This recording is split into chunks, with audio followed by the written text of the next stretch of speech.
मरहबा collection mall, readymade कपड़ों का भरपूर खजाना। Jeans pant, T shirt, cargo pant, night pant, बच्चे और बच्चियों के लिए अच्छे खूबसूरत और उम्दा ड्रेस। पता याद रखें, जमुर हाई स्कूल मेन रोड, जैतून हजीन मस्जिद के पास, मालदा चौक।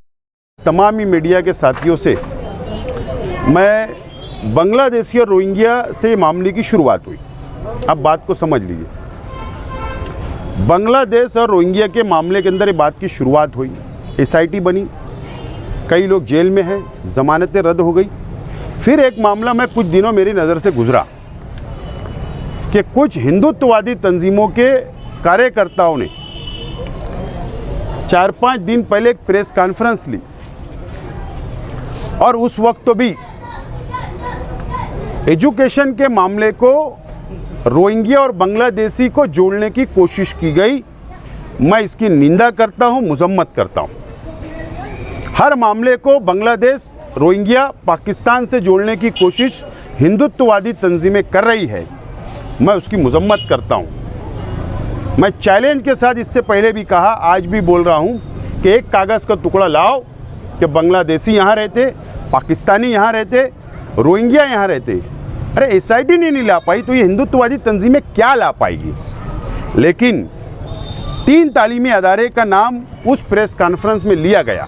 नंबर 1 बड़ी Malegaon school, number 2 ATT high school, number 3 Swiss high school और नंबर 4 नवीद अहमद सगीर अहमद जो म्यूनिसिपल कॉरपोरेशन का टीचर है, उसका नाम लिया गया और इल्ज़ामात लगाए गए भ्रष्टाचार के।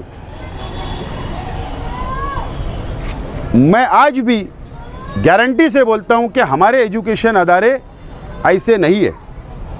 लेकिन मैं अपील करता हूं तालीमी अदारों से, जिन लोगों के नाम उस प्रेस कॉन्फ्रेंस में लिए गए या जिस शख्स का नाम लिया गया नवीद अहमद का, उनसे भी अपील करता हूं, इन लोगों ने फ्रंट पर आकर खेलना चाहिए, बैकफुट पे नहीं खेलना चाहिए।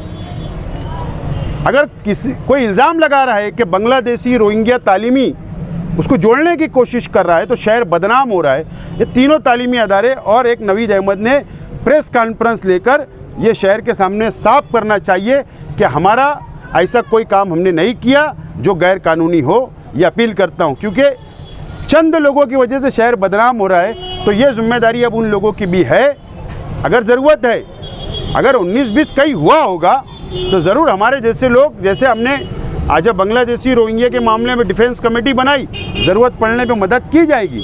लेकिन सामने आकर प्रेस कॉन्फ्रेंस लेकर सफाई देना ज़रूरी है, न तो शक और गहराता जाएगा और मुसीबतें बढ़ती जाएगी।